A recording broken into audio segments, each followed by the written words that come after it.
Sunday wasn't a good day for the San Francisco 49ers. Monday was even worse. How about this? Jimmy Garoppolo out indefinitely with a high ankle sprain, aggravated that injury on Sunday in Seattle. George Kittle out 8 weeks with a fracture in his foot. And then on the field, Quan Alexander traded by the 49ers to the Saints for linebacker Kiko Alonso. And then separately on the West Coast, the LA Chargers sent Desmond King to the Tennessee Titans. So it was a very, very busy news day yesterday in the NFL with the 49ers dominating the headlines. And this Jimmy G injury, Chris, look, we talked about this when he was back playing before he was clearly healthy. And it was a question of impaired Jimmy G versus healthy Nick Mullins or C.J. Beathard. And you go with impaired Jimmy G. But the problem is the longer you risk playing a guy who's clearly not 100% from a high ankle sprain, you run the risk it's going to get injured again. And that's what happened. And now he's down, and he's going to be out for a while, and it's going to be Nick Mullins or C.J. Beathard. Kyle Shanahan was deciding week by week which guy would be number 2 based upon the matchup. I haven't seen any clear answer as to who's going to start come Thursday night against the Green Bay Packers. And, yes, the next train is already on the tracks for the 49ers. Right. This is as bad as it could be right now. They're 4-4. They've shown flashes, but they got 4 losses. They've lost to 2 of the 3 teams in their division. They have to play all 3 of them again. And, yeah, here come the Green Bay Packers on Thursday night, sensing an opportunity to make amends for a couple of ugly losses that the 49ers pinned on Green Bay last year. Yeah, well, yeah, they're going to want payback, certainly. The 49ers, they match up really good with the Green Bay Packers. They really do. I mean, they could probably do some of the things that we saw Dalvin Cook and company do. But, I mean, it's unbelievable. I mean, I don't ever remember a team losing this many star players or this quality of a team, a Super Bowl contender, the Super Bowl runner-up. I mean, it's just remarkable, the amount of big names throughout the year. I mean, Debo Samuel, Raheem Mostert, Bosa, Ford, Richard Sherman, Jimmy Ward, Jaquiski Tartt, of course, Jimmy G. Tevin Coleman was hurt. I mean, it's unbelievable, let alone there's other guys that there were young players that they were hoping that could help out this year. I don't know. I look at it, without Debo Samuel, and I don't know how long that'll be before he gets back because I know he's got a hamstring tweak. But no Kittle, that's a huge blow. And I think we're getting to the point where, the 49ers, I expect them to be competitive. I expect them to be in the playoff conversation. I don't know if I probably would sit here right now, I don't expect them to be in the playoffs. I just think it's too much to overcome, and especially with the schedule they got coming and then just the final straw of losing Kittle, I just think is a huge blow. But, the thing about the 49ers this year, every time we write them off, what do they do? They stun us with some sort of master-level, 4-dimensional chess game plan that your guy Kyle Shanahan puts together and makes it look easy.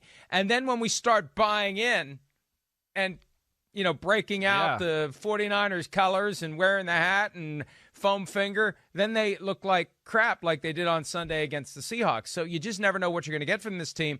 And in a weird sort of way, when you look at how flat the Packers were on Sunday, and they eventually woke up and made it interesting, but short week, back to California. They've got a COVID issue now with A.J. Dillon, who tested positive, so they're going to be worried about that. How many other guys are going to test positive? Because Dillon was on the sideline throughout most of the game on Sunday. Maybe other guys are infected.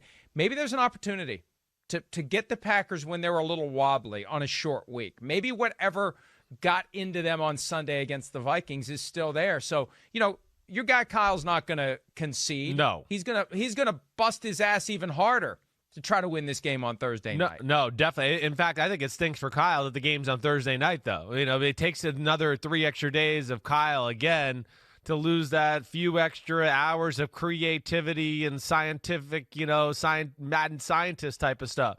And they do match up really well with Green Bay. They really do in a lot of ways. It's not a good matchup. I mean, I even still with all these injuries, I would expect them to play them very close. There's great familiarity here. I mean, of course, Matt LaFleur came from Kyle Shanahan's coaching tree.